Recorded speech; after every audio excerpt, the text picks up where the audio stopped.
क्योंकि हुजूर फरमाते हैं कि हर नमाज को आखिरी समझकर पढ़ो।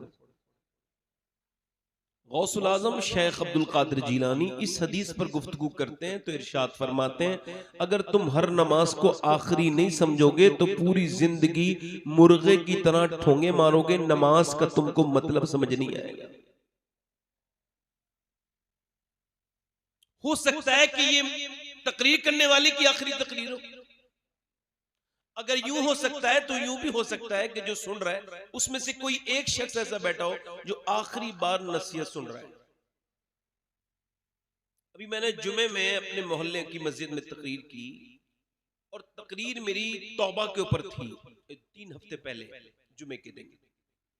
तो एक साहब जुमे के बाद अपनी काम के लिए निकले और उसी तकरीर के बाद उनका इंतकाल हो गया। तो हो सकता है कि हम में से कोई ऐसा आदमी बैठा हो। मौलाए कायनात फरमाते हैं कि मौत की फिक्र गुनाहों से रोकती है, जिंदगी की उम्मीद गुनाह करवाती है।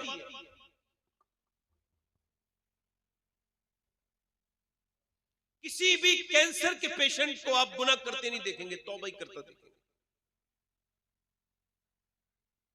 हालांकि मैंने कैंसर के मरीजों को ठीक होते देखा है और जो उनकी कैंसर पे अफसोस कर रहे हैं उनको मौत आते देखा है मैंने।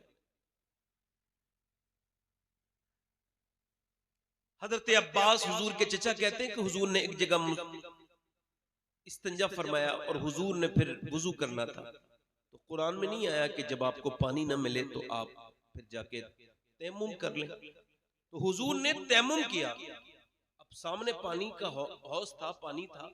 हजरत अब्बास ने अर्ज़ की, हुजूर ये राज समझ नहीं आया, हुजूर सामने पानी है, यहाँ वुजू फरमाया। तो हुजूर ने इरशाद फरमाया, मेरे चचा मैं वहां तक पहुंचने की उम्मीद नहीं रखता और मैं अपने रब की बारगाह में बेवुजू हाजिर नहीं होना चाहता। हालांकि हुजूर को यह भी पता है मैं कब मरूंगा और आप कब मरूंगे, मगर ये सबक है उम्मत के लिए।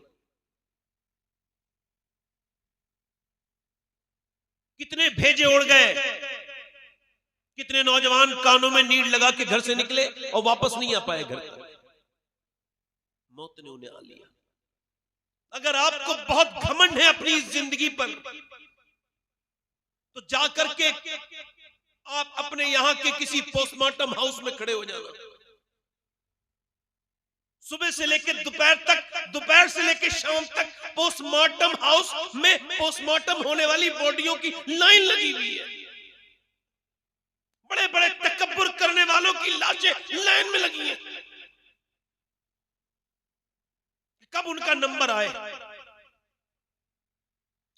मौत तो मेरे भाइयों आनी है, मगर खुदा ना करे अगर मौत के वक्त ईमान छिन जाए तो। और ईमान जब अंदर होता है तो ईमान गुनाहों से बचाता है। यानी हुजूर फरमाते हैं मोमिन पर गुनाह ऐसा है कि जैसे उसके ऊपर पहाड़ है, कोई सख्त भारी चीज है, और मुनाफिक पर ऐसा है गुनाह कि जैसे उसके कांधे पर कोई जो मक्खी बैठी थी, कोई हल्की सी चीज थी, उसने उसको झाड़ दिया। हज़रत सैयदना अबू हुरैरा मुहद्दिस हैं, सहाबी हैं, आप उन्हें जानते नहीं कि जानते हैं। उनके इंतकाल का वक्त करीब है तो वो रो रहे हैं और वो बच्चों की तरह रोते हैं। कभी सुर्ख रंग होता है, कभी पीला रंग होता है, कभी सुर्ख होता है, कभी बच्चों की तरह बिलखते हैं। किसी ने पूछा कि इतने बड़े सहाबी को क्या मौत से डर लगता है? कहा नहीं नहीं, मैं मौत से नहीं डर रहा हूं, बल्कि मुझे हुजूर की हदीस याद आ रही है। अल्लाह के रसूल फरमाते हैं जब बंदा मरता है तो मरने से पहले उसको ये बता दिया जाता है कि तू जन्नत में जा रहा है या जहन्नम में जा रहा है। तो मैं अपने रब की बारगाह में अर्ज कर रहा हूँ, मालिक अबू हुरैरा बहुत गुनहगार है और उसकी मौत का वक्त करीब है। ऐ मालिक इसके गुनाहों को माफ कर देना और इसको जन्नत की बिशारत देना, इसको जहन्नम से बचा लेना मेरे मालिक, क्योंकि ये मौत का बिल्कुल वक्त करीब है। अगर तूने इस वक्त अबू हुरैरा पे करम न किया तो अबू हुरैरा बर्बाद हो जाएगा।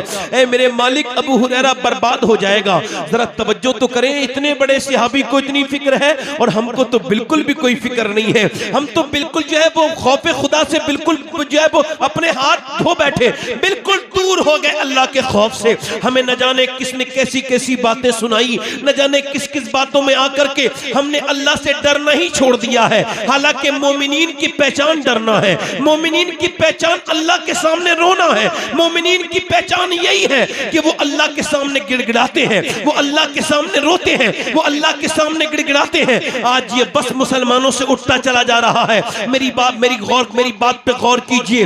हजरत सैयदना इमाम हसन बसरी रदी अल्लाह तआला अन्हु, अच्छा ये हजरत मौला अली के खलीफा भी हैं, मुरीद भी हैं। ये जो है ना, इन्होंने उम्म सलमा, सैयदा उम्मे सलमा का दूध पिया है, उम्मुल मोमिनीन का। और ये बयान करते हैं कि इनका एक हाफिज था, इनका मुरीद, बेहतरीन हाफिज, पक्का टनाटन कारी हाफिज।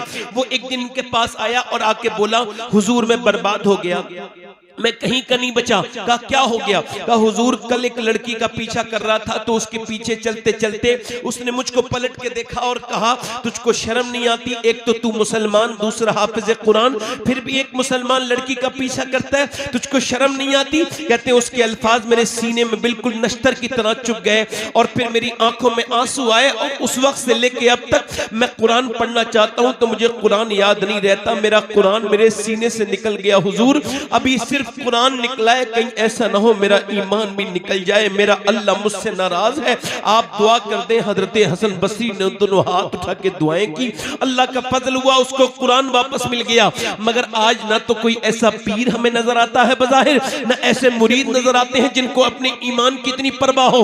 अल्लाह अकबर। हजरत सैयदना जुनैद बगदादी अपने एक करीबी आदमी की मौत के वक्त बैठे हैं और उसके सामने आप कुरान पढ़ रहे हैं, उसने कहा कुरान पढ़ना बंद कर दो, मुझे कुरान से नफरत है। आपने फिर सूरह यासीन पढ़ा, उसने कुरान से नफरत कह दिया। फिर आपने कहा कि कलमा शरीफ पढ़, उसने कहा कलमे से नफरत, कुरान से नफरत, इस्लाम से नफरत, इन सब चीजों से मुझे नफरत है। वो मर गया इन्हीं घटिया अल्फाज के साथ। 40 दिन के बाद ख्वाब में हजरत जुनैद ने उसको देखा और पूछा तुझे जहन्नम में कौन सी चीजें ले गई? उसे जहन्नम में फरिश्ते घसीट के लेके जा रहे थे, उसके जबड़े में अंकड़ी पड़ी थी जिसके साथ घसीटते हुए उसको जहन्नम में लेके जा रहे थे। कहा तू कैसे बर्बाद हो गया? कहा हुजूर मैं 2 गुनाह करता था छुपकर, 2 गुनाहों की वजह से मेरा ईमान छिन गया। पहला गुनाह मेरा यह था कि मैं अपने दोस्तों के साथ शराब पी लिया करता था और मैं अपने दोस्तों के साथ शराब पीता था। मेरा दूसरा गुनाह यह था कि मेरी निगाहें पाक नहीं थी, मैं बदनिगाही करता था, दूसरों की लड़कियों को बुरी नजर से देखता था, मेरी निगाहों में जो गंदगी थी इसकी वजह से मेरा ईमान छिन गया, मैं कहीं का ना बचा। अब मैं हमेशा जहन्नम में रहूंगा, हमेशा जहन्नम में रहूंगा। मेरी हिचकी जब आई तो मेरा ईमान छीन लिया गया। अब खुदा ना करे दोस्तों, मेरे भाइयों, मैं आपसे पूछता हूं, आपकी डेटा फ्री, आपकी जीबी फ्री, आपका मोबाइल फ्री, ये जो आपने इंस्टाग्राम पर गंदी तस्वीरें देखी थी क्या ये भी फ्री थी? क्या आपने ये जो लंबी लंबी वीडियोस देखी, गंदी तस्वीरें देखी, अपने आप को बर्बाद कर लिया नौजवानों, क्या ये भी फ्री है? खुदा ना करे कि मरते वक्त ईमान छिन जाए, खुदा ना करे कि अल्लाह नाराज हो जाए। क्या समझते हो कि अल्लाह तुमको देख नहीं रहा? बिल्कुल देख रहा है। आज नौजवान बिल्कुल बर्बाद होते चले जा रहे हैं, इनका मोबाइल इनको बर्बादी की तरफ जा रहा, लेके जा रहा है। इनकी बिल्कुल तन्हाइयां बर्बाद हो गई, इनके पास कुछ बचा नहीं, ये बिल्कुल इन्हें मोबाइल ने खा लिया। यहूदियों की साजिश में गिरफ्तार हो गए ये मुसलमान। अब तो इतने बेकार है मुसलमान कि न इनकी जलवत अच्छी, न इनकी खलवत अच्छी, न इनके लहजे अच्छे, न इनकी तरकीबें अच्छी। अब तो इनके स्टेटस भी देखो, स्टेटस का मतलब होता है हालात। और मोबाइल पे जो स्टेटस लगे हुए हैं, फेसबुक पर जो स्टेटस लगे हुए हैं, आपके इंस्टाग्राम पर जो स्टोरियां लगी है इंस्टाग्राम पर, और जो व्हाट्सएप पर स्टेटस है, वो बताते हैं कि लड़के कितने बिगड़ गए हैं। इनके मोबाइलों पे लगे हुए स्टेटस ये बताते हैं कि हमारी कौम के नौजवान बर्बाद होते चले जा रहे हैं, इनके पास कुछ नहीं बचा है। अल्लाह ना करे कि अल्लाह नाराज हो जाए तो फिर क्या होगा? तुमने अपनी जवानियों को क्यों बर्बाद कर लिया? तुमने अपनी जवानी बंबई के हीरो की तरह गुजारी, ये जवानी तेरी फिर दूसरी मर्तबा वापस नहीं आएगी, मगर तेरे ये गुनाह बाकी रहेंगे। मेरे नौजवान, अगर तुझे जवानी ही बितानी थी तो बंबई के हीरो की नकल ना करता, बल्कि अल्लाह से डर जाता और करबला के उस अली अकबर की नकल करता, जिसने 18 साल की चढ़ती हुई जवानी में अपने बाप हुसैन के सामने शहादत का जाम पीने के बाद कहा था, ऐ मेरे बाबा हुसैन, ये आपका अली अकबर और इसकी जवानी दुनिया की दीवानी नहीं है, बल्कि मदीने वाले की दीवानी है। इको कम करना, इको। मदीने वाले की दीवानी है। मगर इकबाल कहता है बुश शिकन उठ गए, बाकी जो रहे बुतगर है। उम्मती 22 से रुसवाई ये पैगंबर है। उम्मतियों के पास कुछ नहीं बचा, उम्मती बर्बादी की तरफ चलते जा रहे हैं। और इस वजह से कि ये भूल गए उन सहाबा को, मुसलमानों को, जिनकी वजह से इनकी तारीख यहां तक आई। ये भूल गए उन सहाबाए किराम को, उन सहाबाए किराम को कि जिनको नहीं भूलना चाहिए था, अहले बैत को नहीं भूलना चाहिए था। पूरी पूरी महफिलें हो गई। जो कौम अपने बुजुर्गों को भूल जाए, उनके तरीकों को भूल जाए। अरे हमसे और आपसे अच्छे तो पहले के जमाने के, अब के पहले के जमाने के भिखारी थे कि उन्होंने कम से कम अपनी गैरत का सौदा नहीं किया था। ये मोहम्मद नदीम नाम रख दिया, मोहम्मद आकिल नाम रख दिया, मोहम्मद फरमान नाम रख दिया, मोहम्मद मुबशिर नाम रख लिया, गुलाम हुसैन नाम रख लिया, गुलाम अली नाम रख लिया। और कर क्या रहे हैं? कर क्या रहे हैं मियां? हमारी जिंदगियां बर्बाद होती चली गई उस वजह से कि हमने सहाबाए किराम को भुला दिया, और औरतों ने भी भुला दिया सहाबियात को, ये भी भूल गई। और औरतें भी बर्बाद हैं, इस वक्त के मर्द भी बर्बाद हैं। खूब शोर मचाओ, नारे लगाओ, मगर मेरे दिल को इत्मीनान इन सब चीजों से नहीं होता। मैं ये सोचता हूं कि क्या हम लोग ऐसा तो नहीं है कि हवा हवाई की जिंदगी जी रहे हैं? ऐसा तो नहीं है कि लोग कहते हैं हुकूमत बड़ी जालिम है, हुकूमत ने बड़ा जुल्म किया है। पूछो क्या जुल्म किया? कहने लगे बड़ा जुल्म किया। मैंने कहा हाँ, हुकूमत तो जालिम है। एक साहब बोले हिंदुस्तान के हालात बड़े खराब हैं। मैंने कहा अच्छा, ये हालात आपने खराब किए? बोले नहीं। मैंने कहा आप ठीक कर सकते हैं? बोले नहीं। मैंने कहा फिर वो जो आप कर सकते हैं वो करिए ना। हालात अगर हिंदुस्तान के अच्छे नहीं है तो आपके हालात कहाँ के अच्छे हैं? अगर हुकूमत जालिम है तो आप कम जालिम है। 5 वक्त की अजानें हुई, आप मस्जिद में नहीं गए, आपसे बड़ा भी जालिम कोई होगा? क्या आप अपने आप को जालिम नहीं समझते? ये आप बैठ करके चौराहे पे क्या बातें करते हैं, फलानी हुकूमत ऐसी ऐसी वैसी हुकूमत, ट्रेनों में वही बातें, हर जगह वही बातें। अरे अल्लाह ने तुम्हें बैठ करके गपशप लड़ाने के लिए, गीबतें करने के लिए चौराहे पे पैदा नहीं किया, बल्कि मस्जिद में बैठ के अपने नबी पर दुरूद पढ़ने के लिए पैदा किया। मगर जिस कौम को यही याद ना रहे कि वो किधर से चले थे। अरे हम तो 313 थे। जल्दी बोलो कितने थे? 313 मुसलमान थे पूरी दुनिया में, सिर्फ 313, कोई नहीं है इसके अलावा। और उनके पास कोई वसाइल भी नहीं, और उन्हें मिटाने के लिए फौज भी मक्के से चली है, और वो भी इतने ओवर कॉन्फिडेंस में। अबू जहल इतनी ताकत के साथ चला है, और वो इतनी ताकत के साथ है कि वो अपनी रस्सियों को हवा में उछालता है और कहता है इन रस्सियों में नबी को बांध के लेके आऊंगा। मक्के की औरतों ने अपने जेबरात उतार के अबू जहल के सामने ढेर लगा दिए और कहा हमारा सोना ले जाओ और नबी के दीन को खत्म कर दो। तो मदीने की औरतें आई, या रसूल अल्लाह हमारे पास माल तो नहीं है, मगर ये 18 साल का लाल मौजूद है, इसको ले जाएं और दीन को बचा ले। नारे तकबीर, नारे रिसालत, अज़मते मुस्तफा, उर्से मुक़द्दस। वो कौन माएँ थी जिन्होंने मियां इतिहास लिख दिया? वो कौन माएँ थी जिन्होंने ऐसे बच्चे जने, ऐसे बच्चे जने कि ऐसे बच्चे फिर दुनिया में ना आ पाए? उन लोगों की कसमें आज भी दुनिया खाती है। इकबाल ने उन पर बड़ी बात कही। वो कहता है इकबाल कि इस्लाम ने मुसलमानों का बहुत साथ दिया, मगर मुसलमानों ने नहीं दिया।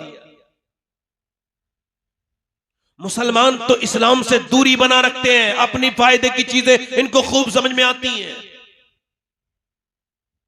मुसलमान तो वो थे मियां 1000 का लश्कर जब मदीने की तरफ चला है, और जब मदीने के लोगों ने ये खबर सुनी है मेरे नबी पाक ने सहाबा को बुलाया है, अंसार और मुहाजिरीन 313 के जमा हो गए। नबी पाक ने फरमाया बोलो क्या कहते हो, मैंने मक्का छोड़ा, मैं मदीने आ गया। अब वो मदीने के ऊपर हमला करने के लिए आ रहे हैं, इस्लाम को मिटाने के लिए आ रहे हैं, बोलो क्या कहते हो। 313 सहाबा अर्ज़ करते हैं हुजूर हम आपके साथ जान देने के लिए तैयार हैं, हम आपके साथ चलने के लिए तैयार हैं। हुजूर ने फरमाया पहले सोच लो, तुम्हारे पास सिर्फ 2 घोड़े हैं, उनके पास 100 घोड़े हैं, तुम्हारे पास 7 तलवारें हैं, उनके पास 1000 तलवारें हैं, बोलो चलोगे। सहाबा बोले या रसूल अल्लाह, कोई मूसा की उम्मत थोड़ी है जो भाग जाएगी, उम्मत मुस्तफा की है, जान दे देंगे या रसूल।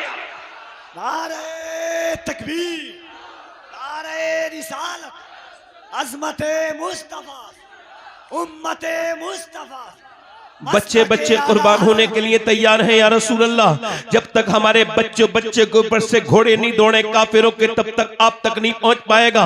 आप तक जब तक हमारी लाशों पे नहीं गुजरेंगे वो आप तक नहीं पहुंच पाएंगे या रसूल अल्लाह। कहां गए वो लोग, कहां गए वो लोग। अब ऐसे कौन किसे ढूंढे, वो अपना सिला अपना दिल दे भी गए और सिला ले भी गए, आके बैठे भी न थे और निकाले भी गए। कहां गए वो सहाबा इकराम जिनके दिल धड़कते थे आमना के लाल के लिए। कहां गए वो सहाबा इकराम जो जीते थे नबी को देख करके, जिनकी सुबह हुजूर को देख करके होती थी। कायनात में चाहने वाले तो बहुत दुनिया में लोगों के हुए, मगर जैसे आमना के लाल के चाहने वाले थे ऐसा कौन चाहने वाले कहां मियां। आप गौर को तो करो कि औरतें अपने बच्चों को लेकर के आ गई हैं और आज 313 का लश्कर मेरे नबी पाक ने खजूर की डंडियां दे दी। अब 313 लोगों में जरा गौर तो करो आप, 313 लोगों में 7 लोगों के पास तलवारें हैं, 306 लोगों के पास सिर्फ खजूर की डंडियां हैं। खजूर की डंडियां आने के बाद सहाबा इकराम के दिल में ये बात पैदा हो जानी चाहिए थी, ये खजूर की डंडी तलवार का मुकाबला नहीं कर सकती। उनका दिल घबरा जाना चाहिए था, मगर नहीं, वो तो अपनी खजूर की डंडियों को हवाओं में लहरा के जाते थे, मदीने की गलियों में लहराते हुए जा रहे थे। यहूदियों ने देखा तो कहा मुसलमानों क्या पागल हो गए हो, क्या बताओ खजूर की डंडी कभी तलवार का मुकाबला कर सकती है। तो सहाबा ने कहा था सुनो यहूदियों, ना खजूर की डंडी पर ना तलवार पर है, भरोसा जितना भी है मदीने की सरकार पर है।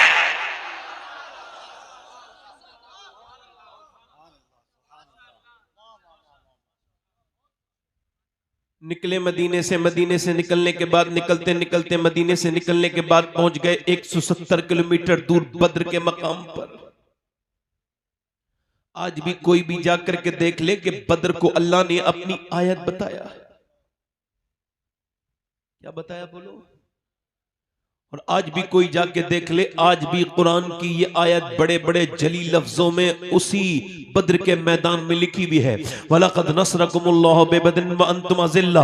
जाकर के देखो कि अल्लाह ने क्या फरमाया, वलक़द नसरकुमुल्लाहु बिबद्रिन व अंतुम अज़िल्ला, के जाओ उस जाके देखो आप, और जाके देखो कि अल्लाह ने कैसी नुसरत के पैगाम भेजे। मगर ऐसे ही नहीं आए, उनके जज्बे देखो कि उनके पेटों पे पत्थर जो है, उनके पेटों पे रोटियां नहीं है, उन्होंने रोजे रखे हैं। और वो भी किस हाल में रोजे रखे हैं कि खजूर की गुठलियां चूस चूस करके रोजे रखे हैं, और फिर उसी को गुठली को उन्होंने जेब में रख लिया है। और ऐसे खजूर की गुठलियां, खजूर की डंडियां लेके खड़े हैं कि इनके मुकाबले में जो रात पूरी जिस कौम ने शराब पी है, जिस कौम ने पूरी रात औरतों का नाच देखा है, जिन्होंने भुने हुए गोश्त खाए हैं, ये उनके मुकाबले में जब उन्हें देखते हैं मुसलमानों को, तो ये कहते तुम्हें ऐसे मसलेंगे जैसे मक्खी और मच्छर को मसलते हैं, और तालियां बजा बजा के मुसलमानों की मजाक उड़ाते हैं। ये देखो तो ये आए हैं हमसे लड़ने, इनके पास तलवारें तक नहीं है, इनको मिटा के रख देंगे। जब वो ये बदतमीजियां करते थे, उसी रात मेरे पैगंबर ने अल्लाह की बारगाह में रुजू किया है।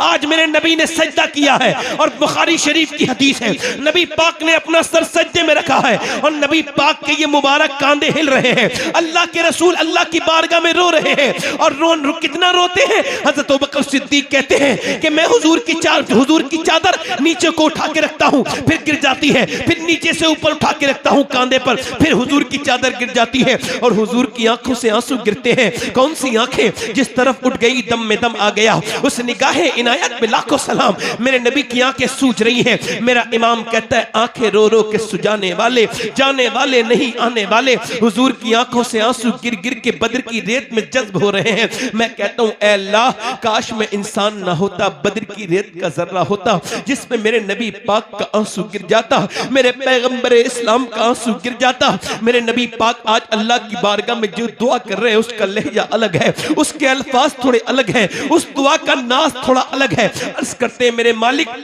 मेरे परवरदिगार, जो मैंने मक्के में तकलीफें उठाई, जो मेरे ऊपर परेशानियां आई, जो मैंने मक्के में तकलीफें उठाई, जो मेरे ऊपर परेशानियां आई, मेरे परवरदिगार, जो मेरे ऊपर पत्थर मारे गए, जो मेरे ऊपर ऊंट की ओजरियां रखी गई, और जो मेरे सर को दबाया गया, मेरे सर को फाड़ा गया, मेरी गर्दन को दबाया गया, और जो मंडियों में मेरे ऊपर जुल्म हुआ, जो मेरे रास्ते में कांटे बिछाए गए, ऐ मेरे परवरदिगार, जो मेरे कांटे में कांटे बिछाए गए, और जो मुझे परवरदिगार सताया गया, जो शेबे अबी तालिब में मेरी बेटियां भूखी रही, 9 दिन के बाद मेरी बेटियों ने पेड़ के पत्ते खाए, मेरी फातिमा भूखी रही। ऐ मेरे परवरदिगार, मेरी खतीजा, मेरी शरीक हयात मेरी खतीजा भूखी रही, और उसी भूख में उसका विसाल भी हो गया। ऐ अल्लाह, जो मैंने तकलीफें उठाई परवरदिगार, जो ताइफ में जब मेरे नबी पाक गए हैं, आप तो ताइफ को भूल चुके होंगे, आपको पता है ताइफ में जब हुजूर गए, हुजूर ने दावत दी, सरकार के ऊपर पत्थर आए, 1-2 पत्थर नहीं, करीब आकर के बदतमीज, बदमाश, बदबख्त, बदतमीज लड़कों ने मेरे नबी के ऊपर पत्थर मारे। 1-2 पत्थर नहीं, इतने पत्थर मारे कि हुजूर अक़दस सल्लल्लाहु अलैहि वसल्लम जब आगे हजरत ज़ैद बिन हारिसा आते हैं तो वो पीछे से पत्थर मारते हैं, जब वो पीछे चले जाते हैं तो आगे से पत्थर मारते हैं। ज़ैद बिन हारिसा पत्थर रोकते रोकते गिर जाते हैं, फिर नबी की तरफ पत्थर आते हैं। मेरे माँ बाप इस लायक नहीं जो आप पे कुर्बान हो या रसूल अल्लाह, मगर पत्थर मारे तो गए, इतने पत्थर के पूरा जिस्म लहू लुहान हो गया, और मुबारक पिंडलियों पे इतने पत्थर के फट गई, इतनी जोर जोर से पिंडलियों पे पत्थर मारे गए कि हुजूर की पिंडलियां शरीफ फट गई। अल्लाह अकबर, कोई पत्थर, कोई तीर तो नहीं होता, मगर इतने करीब से, इतनी जोर से पत्थर मारे कि मेरे हुजूर की पिंडलियां फट गई। अल्लाह अकबर, ज़ैद बिन हारिसा ने हुजूर को उठाया और फिर उतबा बिन रबिया का बाग था वहां लेके गया। उतबा ने देखा, उसके दिल में भी अल्लाह ने रहम डाल दिया, कहने लगा ये नहीं करना चाहिए था, बहुत गलत किया इनके साथ, मोहम्मद के साथ। फिर अपने गुलाम से बोला, अद्दास से तुम इनको अंगूर खिलाओ, मैं कहूंगा तो ये खाएंगे नहीं। अंगूर लेकर के अद्दास गया, हुजूर ने एक अंगूर उठाया, बिस्मिल्लाह शरीफ पढ़ी। उसने कहा, आप बिस्मिल्लाह कैसे पढ़ते हैं? इस खित्ते में तो कोई बिस्मिल्लाह नहीं पढ़ता। आपने फरमाया, आप कहां के रहने वाले हो? कहा मैं नैनवा का रहने वाला हूं। फरमाया, जहां के यूनुस है? कहा वहीं के यूनुस।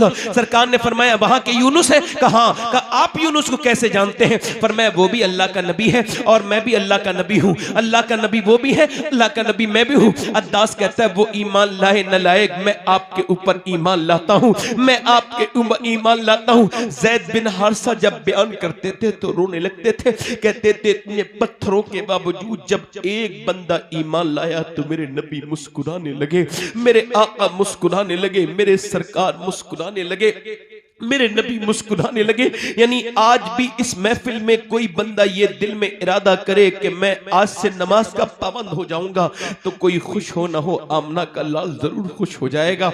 अजीजुन अलैहि मा अनित्तुम हरीस की तफसीर में मुफ्ती अहमद यार खान नईमी कहते हैं कि उम्मत से हुजूर को इतना प्यार है कि आज भी कब्र अनवर में जब कोई उम्मती नेकी करता है तो नबी को खुशी होती है, हुजूर खुश होते हैं, और जब कोई उम्मती गुनाह करता है तो मेरे नबी को तकलीफ होती है, मेरे हुजूर को तकलीफ होती है।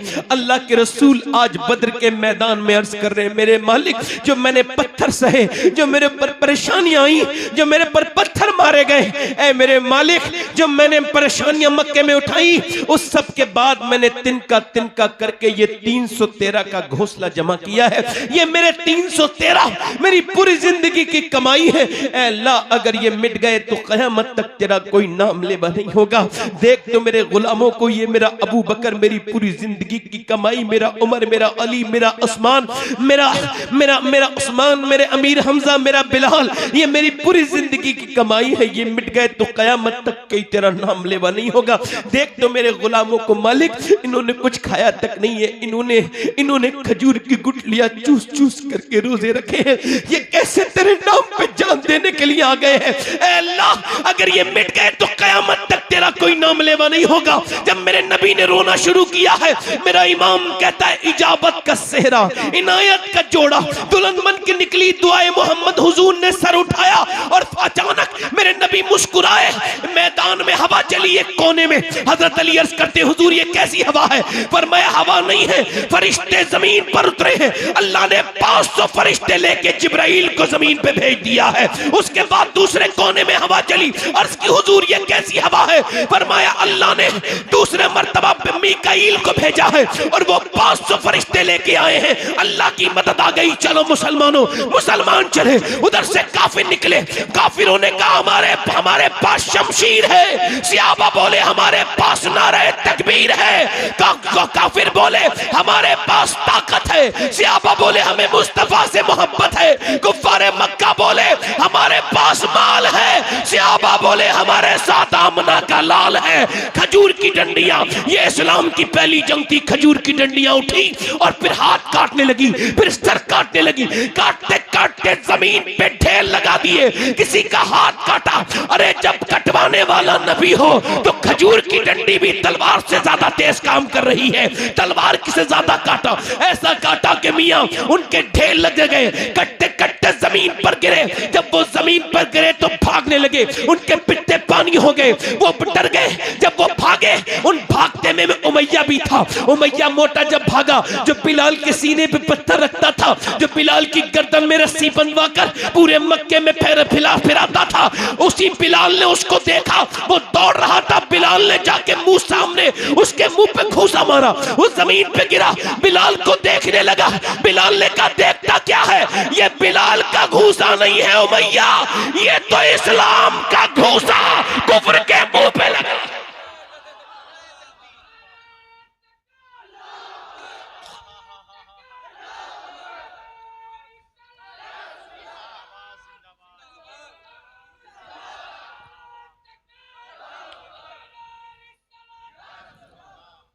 सत्तर कुफ्फारे मक्का मारे गए। कितने? और 35 312 सहाबा ने मारे और 35 अकेले हजरत अली ने मारे। कभी हम में तुम में भी चाहती, कभी हम में तुम में भी राहती, कभी हम भी तुम बीते आशना, तुम्हें याद हो कि न याद हो। कभी तुम सजदे करते थे, कभी तुम्हारे घरों में मुसल्ले बिछते थे, तुम्हारी औरतें भी नमाज पढ़ती थी तो तुम इज्जत वाले थे। आज तुम्हारे घरों में मुसल्ले बंद हो गए तो तुम्हारी नाकें कटने लगीं। फलां की लड़की चली गई, फलां की इज्जत खराब हो गई, फलां मुसलमान की लड़की ने ये कर दिया, फलां की मुसलमान की लड़की ऐसा कर सकती है। कभी नहीं, कभी नहीं। जब पूरी दुनिया लड़कियों को जिल्लत का सामान समझती थी, जलील समझती थी, तब मेरे नबी ने अपनी बेटी सैयदा फातिमा ज़हरा को आते देखा, खड़े हो गए, फरमाया फातिमा मेरे जिगर का टुकड़ा है। और उठ करके नबी ने अपनी बेटी के हाथ को चूमा, पेशानी को बोसा दिया और कहा फातिमा तेरे अंदर से मुझे जन्नत की खुशबू आती है। बेटी को अगर कुछ नहीं मिला तो तरबियत नहीं मिली, बेटे को अगर कुछ नहीं मिला तो तरबियत नहीं मिली। अल्लाह का नाम नहीं सिखाया। लड़की फलां की चली गई, लड़की फलां की, वो गई नहीं है मेरे भाई। आपने जाने का सामान पैदा किया था, उसको अंग्रेजी स्कूलों में पढ़ाया, उसकी उम्र को आपने बढ़वाया, उम्र उसकी बहुत बढ़ गई। उस लड़की के कदम बह के नहीं, आपने उसका इम्तिहान लिया। आपने बचपन से उसको गंदी तस्वीरें दिखाई। माँ बैठी है, माँ के बराबर में एक लड़की और उसकी बैठी है छोटी सी, वो देख रही है कि फिल्म चल रही है, बाप बेहया वहीं बैठा है, बाप भाई बेहया वहीं बैठा है। गंदी तस्वीरें, गंदे नाटक, गंदी तस्वीरें, गंदे जो है वो सीरियल। और मैं तो पाकिस्तानी लोगों से कहता हूं, ये मीडिया के जरिए वो हमारे मुल्क पर बातें करते हैं। पाकिस्तान में इतने घटिया सीरियल बनते हैं। वो कहते हैं हमारा मुल्क इस्लाम के नाम पर बना है, ला इलाहा इल्लल्लाह के नाम पर बना है। तो ये जो सीरियल बन रहे हैं तुम्हारे यहां, ये किस नाम पर है? ये जो तुम्हारे यहां मुफ्त में बेहयाई की ट्यूशन दी जा रही है, तुम्हारे यहां ये वाहियात चीजें जो दिखाई जा रही है, हमारे मुल्क के बारे में बातें क्यों करते हो तुम अपने पाकिस्तान में बैठकर? हमें अल्लाह का शुक्र है कि हम ठीक है, अल्लाह का फजल है, हमें कोई ऐसी परेशानी नहीं है। हम पे रहम मत करो, अपने ऊपर रहम करो, अपने गिरेबान में झांको। हम यहाँ पर ठीक हैं। और देखो इसका पहचान ये है कि जब हम नमाज पढ़ते हैं और जब तुम नमाज पढ़ते हो, तुम जब ईद पर नमाज पढ़ते हो, जब तुम बकरीद पर नमाज पढ़ते हो और जब तुम अलविदा में नमाज पढ़ते हो, तो तुम्हारी मस्जिदों में बम फूटते हैं। तुम लोग वहां नमाज पढ़ते हैं, तुम्हारे पांव कांपते हैं, कहीं कोई धमाका ना हो जाए, कहीं कोई हमें मार ना दे। तुम मस्जिदों में खड़े होकर डर महसूस करते हो, मगर जब हम नमाज पढ़ते हैं तो नमाज हम पढ़ते हैं और हमारी हिफाजत गैर मुस्लिम करने खड़े हो जाते हैं और दुनिया को ये बताते हैं कि हिंदुस्तान में किसी राजा की नहीं, अजमेर के ख्वाजा की हुकूमत। तकबीर, नारे रिसालत, नारे रिसालत, फैजाने औलियाए किराम, ख्वाजा गरीब नवाज जिंदाबाद जिंदाबाद।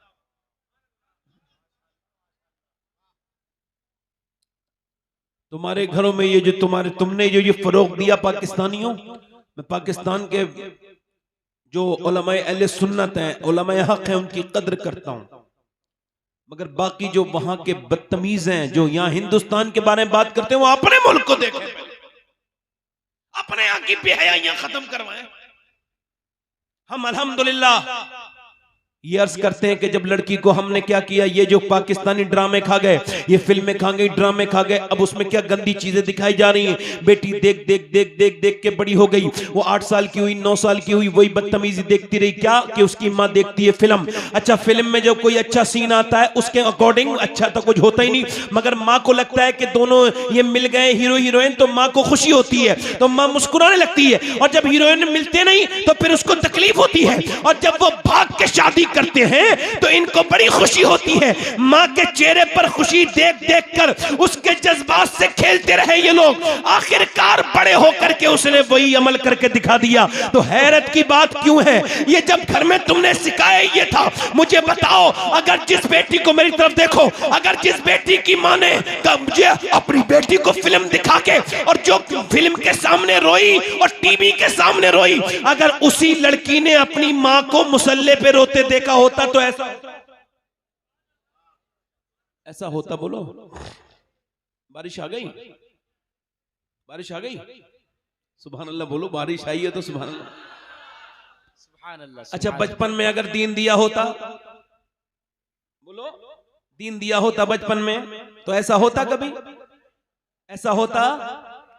अच्छा, बेटियों को यही नहीं पता कि वो कहां से क्या, उनको तो ये पता है फला हीरोइन ये, फला ये, फला ये। अच्छा, मैं बता रहा हूं, अगर 5 साल की बच्ची, 3 साल की बच्ची, 2 साल की बच्ची, अगर आपने 5 साल की बच्ची को पर्दा सिखा दिया ना आपने सर पे, तो वो मरते मर जाएगी, मगर पर्दा छूट नहीं सकता उसके अंदर से। ये तजर्बा है, मैं आपको बता रहा हूं, मैंने अपनी आंखों से देखा। एक औरत इंतकाल कर रही थी हमारे खानदान की, तो वो जवान थी, 33-34 साल की उम्र थी, और वो दिल्ली में उसकी रूह निकलने वाली थी, उसका इंतकाल होने वाला था। जब डॉक्टर आया ना, तो उसने अपने दुपट्टे को संभाल के अपने आप को ढकना चाहा, मगर इतना वक्त नहीं था उसके पास, उसकी रूह निकल गई, दुपट्टा वहीं गिर गया। मगर ये बात समझ में आ गई कि अगर बचपन में पर्दा करा दिया जाए तो रूह तो निकलती है मगर हया कभी नहीं निकलती, अगर बचपन में करा दिया जाए। अब मेरी तरफ तवज्जो करें जरा, मैं आपसे जो अर्ज कर रहा हूं मेरी तरफ देखिए। अल्लाह के पैगंबर हैं, पैगंबर इस्लाम की बेटी का नाम क्या है? बोलो, सैयदा, जल्दी बोलो, सैयदा। और उनका इंतकाल होने वाला है। क्या होने वाला है बताओ, क्या होने वाला है? इंतकाल। अच्छा, हुजूर की बेटी का इंतकाल कैसे हुआ? आप इधर देखो, बारिश कोई इतनी आपके ऊपर तो नहीं आ रही ना, ये तो ऐसे बनाया गया ना पहले से। अगर इस पे पन्नी नहीं लगवाई जाती तो बारिश नहीं होती। हाँ, वासिफ अली वासिफ फरमाते हैं, जो लोग ये समझ के पैसा रोकते हैं कि परेशानी के वक्त में काम आएगा, तो उन पे परेशानी जरूर आती है। ये तो भरोसे का मामला है ना। तैयारी तो की थी ना आपने, तो बारिश को तो आना था, वरना पन्नी खराब नहीं चली जाती। तो जो है कि नहीं, यकीन बड़ा जबरदस्त होना चाहिए। मैं जो बात कर रहा हूं मेरी तरफ देखिए, सैयदा फातिमा ज़हरा। अच्छा, हुजूर की बेटी फातिमा, सुभान अल्लाह।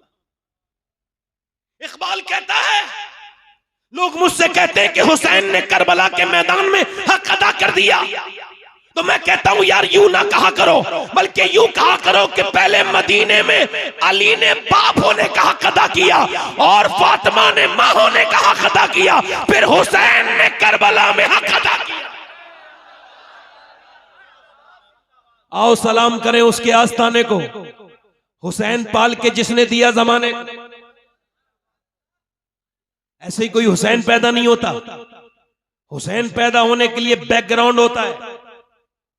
नाचने वाली, कूदने वाली, डांस करने वाली, इन बेहया औरतों के घर पे ये मेकअप करने वाली, आदि आस्तीन के कपड़ा पहनने वाली और फिटिंग के कपड़े पहनने वाली, इन औरतों के यहाँ पे हुसैन के गुलाम पैदा नहीं होंगे, इनके यहाँ पे कनीज़े फातिमा पैदा नहीं होंगी। अल्लाह के रसूल की बेटी हैं, जोर से बोलो सुभान अल्लाह। सैयदा तैयबा ताहिरा आबिदा जाहिदा खातून जन्नत का विसाल होने वाला है, इंतकाल होने वाला है। और हुजूर की बेटी का विसाल कैसे हुआ? बीमारी से नहीं, किसी हादसे से नहीं, 25-26 साल की उम्र में इंतकाल हुआ है, विसाल हुआ है। किस बात से? कोई बीमारी नहीं, सिर्फ अपने अब्बा के गम में। किसके गम में? वैसे चैनल वाले बहुत हैं, मगर ये सारे सुभान अल्लाह नहीं कहते हैं। चैनल वाले ये सोचते हैं हम तो अब हम खवास में आ गए, अवाम में नहीं है। हंसना नहीं भाई, हंसो मत करो, हंसा मत करो, ऐसे कह रहा हूं। अच्छा, हुजूर की बेटी का विसाल हुजूर के गम में हुआ। कहती थी ऐ अली, आपके दिल ने कैसे गवारा कर लिया कि आप मेरे अब्बा को मिट्टी में छुपाए। मगर जब विसाल होने वाला है तो रो रही हैं। जब सैयदा रो रही हैं, जब सैयदा खातून जन्नत रो रही हैं, तो अस्मा बिनते उमैस बैठी हैं। वो कहती हैं हुजूर की बेटी फातिमा, क्या मौत का डर है आपको? का नहीं। का फिर किस बात से डर रही है? नबी की बेटी को किस बात का डर है? कहती मुझे मौत का तो डर नहीं है। का फिर? का मुझे इस बात का डर है कि जीते जी तो मैंने पर्दा किया, मगर मैंने 72 पैमत की चादर में पर्दा किया। एक दिन हुजूर अपनी बेटी से मिलने के लिए गए, आवाज दी कि फातिमा अंदर आ सकता हूं? अंदर से आवाज आई, अब्बा आप तन्हा हैं, अकेले हैं, तशरीफ लाएं, मेरे साथ इमरान है। फातिमा, उन्हें न लाएं। फातिमा, उन्हें क्यों न लाऊं? अब्बा उन्हें न लाएं। फातिमा, उन्हें क्यों न लाऊं? अब्बा उन्हें न लाएं।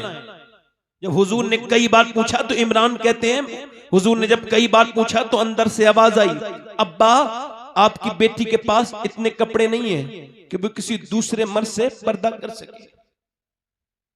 एक जोड़ी कपड़े में पैबंद लग गए हैं, पैबंद लग गए हैं। हुजूर ने अंदर चादर भिजवाई, अंदर गए तो पूरा चेहरा पीला था, सुर्ख था। क्या हुआ मेरी बेटी? तुम्हारा रंग जर्द है, आंखों में गड्ढे पड़ते हैं। क्या हुआ मेरी लाडली को? अल्लाह का शुक्र है अब्बा जान, बताना मेरी बेटी क्या हो गया? अल्लाह का शुक्र है अब्बा जान, बताओ ना बात में। हुजूर ने जब कई बार पूछा, मेरा इमाम कहता है जिसकी तस्कीन से रोते हुए हंस पड़े उस तबस्सुम की आदत पे लाखों सलाम। हुजूर ने जब कई बार पूछा तो अर्ज किया, अब्बा और तो कोई बात नहीं है, 5 दिन से कुछ खाया नहीं, पेट से एक पत्थर बंध रहा है। अपनी बेटी की पेशानी को चूम, सर पे हाथ रखा, फरमाया अगर 5 दिन से कुछ नहीं खाया, दुनिया मोमिनीन के लिए कैद खाना है और ये दुनिया छोटी है, आखिरत बड़ी है। मताउन दुनिया कलील। ए मेरी बेटी, अगर आज 5 दिन से कुछ नहीं खाया तो आज तुम्हारे अब्बा को 9 दिन हो गए, मैंने आज 9 दिन से कुछ नहीं खाया। सैयदा कहती हैं मुझे अस्मा इस बात का है कि जीते जी तो मैंने पर्दा किया है, 72 पैमत की चादर से पर्दा किया है, मगर सोच रही हूं जब मेरा इंतकाल होगा और जब जनाजा लेके चलते हैं, उस वक्त तक जनाजा ढक के नहीं चलता था औरतों का। जब जनाजा लेके चलते हैं तो कांधा बदलते हैं लोग तो मैयत हिलती है। सोचती हूँ जीते जी तो पर्दा किया कि इंतकाल के बाद मेरा जनाजा जब निकले लोग कांधा बदलें तो बेपर्दगी ना हो जाए, किसी को ये पता ना चल जाए नबी की बेटी कितनी मोटी कितनी पतली है। अल्लाह अकबर। मेरे दोस्तों 2 मिनट की बात है, ध्यान दो मेरी तरफ, 2 मिनट की बात है। अपने घर में जाके देखो, 6 साल की सैयदा ज़ैनब कुरान पढ़ रही थी मदीने में। कुरान पढ़ते पढ़ते सर से दुपट्टा नीचे चला गया। जब दुपट्टा नीचे गया, सैयदा जैनब का दुपट्टा नीचे गया, तो सैयदा फातिमा ने सर पे दुपट्टा रख दिया। जैनब ने पूछा, अम्मी मेरे सर पे दुपट्टा क्यों रखा? नाना नाराज हो जाते हैं जो बच्ची सर पे दुपट्टा नहीं रखती है। जैनब इतना सुन के रोने लगी। सैयदा फातिमा ने छुपाया, नहीं चुपी, चुप जाना जैनब, और नहीं चुपी, चुप जा जैनब। फिर आखिर कहने लगी, अम्मी जान नाना से कह देना इस बार जैनब को माफ कर दे, अगली बार गर्दन कटा देगी मगर सर पे से दुपट्टा नहीं हटाएगी। करबला के मैदान में जैनब निकल के जा रही हैं। लो अभी तो महीना आने वाला है हुसैन का। करबला में सिर्फ हुसैन का सजदा याद नहीं रखना था, दो चीजें याद रखनी थी कि जब सैयदा जैनब के सर से दुपट्टा छिना तो आपने उस वक्त जब सर से दुपट्टा छिना उस वक्त मदीने की तरफ मुंह किया और मुंह करने के बाद कहा था, ऐ मेरे अब मैं, ऐ मेरे नाना मुझको माफ कर देना, मैं वही जैनब हूं जिसे आपने गोद में खिलाया, जो आपकी नवासी है, जिसने वादा किया था अपनी अम्मी से कि कभी सर से दुपट्टा नहीं गिरेगा, मगर आज मेरा दुपट्टा छीन लिया गया। मेरा भाई हुसैन शहीद हुआ, मैं पर्दे में थी, मेरे बच्चे मेरे भतीजे शहीद हुए, उनकी लाशों पर घोड़े दौड़े और उनकी हड्डियां जब टूटी तो उनकी आवाजें हम तक आई। हम कैसे हुसैनी हैं कि अल्लाह अकबर इस बात को न समझ पाए कि जब हड्डियां टूट करके अली के पोतों की, अली के बेटों की लाशों पर जब घोड़े दौड़ते थे और उनकी हड्डियां जब टूट करके आवाजें मुझ तक आई।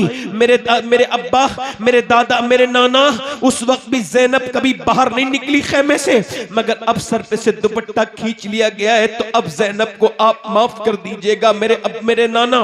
फिर अपने बाप अली की तरफ को मुंह किया और कहा, मेरे बाबा अली मैं वही जैनब हूं जब कूफे में चलती थी आप फरमाते थे इसके पैरों के निशान मिटाते हुए जाओ हसन हुसैन। मैं नहीं चाहता कि जैनब के पांव के निशान भी कोई देखे, मगर आज आपकी बेटी के सर पे दुपट्टा खींच लिया गया है।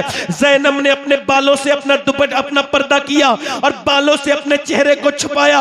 अल्लाह अकबर। इमाम ज़ैनुल आबिदीन कहते हैं, मेरी फूफी सी कभी तहज्जुद की नमाज भी मैंने कज़ा होते नहीं देखी, उसके बच्चों की लाशें मैंने उसकी गोद में देखी, मगर ऐन नमाज के वक्त में मैंने उसे नमाज पढ़ते हुए देखा।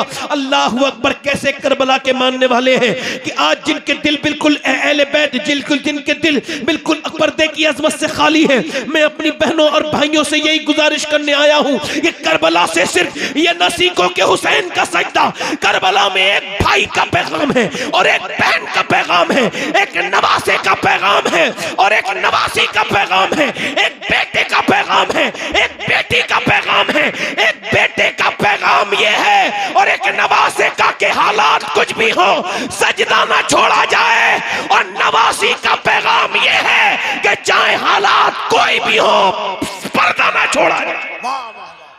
नारे तकबीर, नारे रिसालत, अज़मत इस्लाम।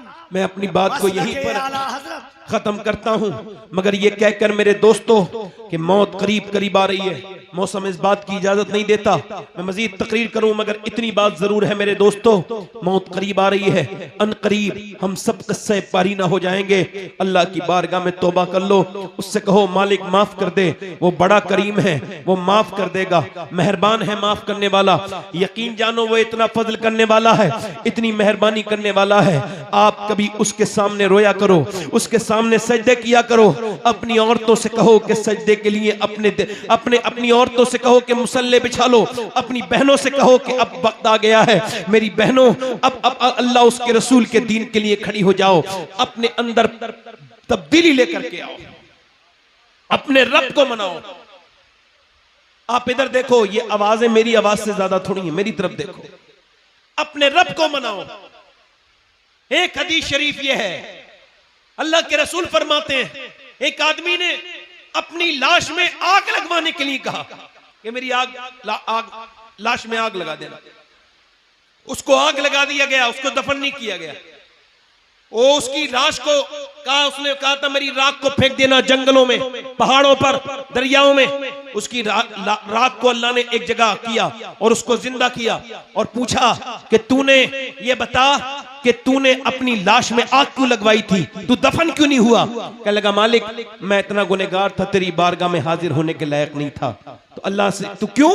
इस वजह से मैंने अपने अंदर आग लगाई कि मैं तेरे सामने खड़े होने के लायक नहीं था। अल्लाह ने फरमाया ए बंदे मैं तुझे क्यों न बख्शूं जबकि तू बिन देखे मुझसे इतना डरता है। मौत से पहले उससे तौबा कर लो, उसके सामने रोया करो और उसके सामने गिड़गिड़ाया करो, अपने आंसुओं को अल्लाह के सामने रखो।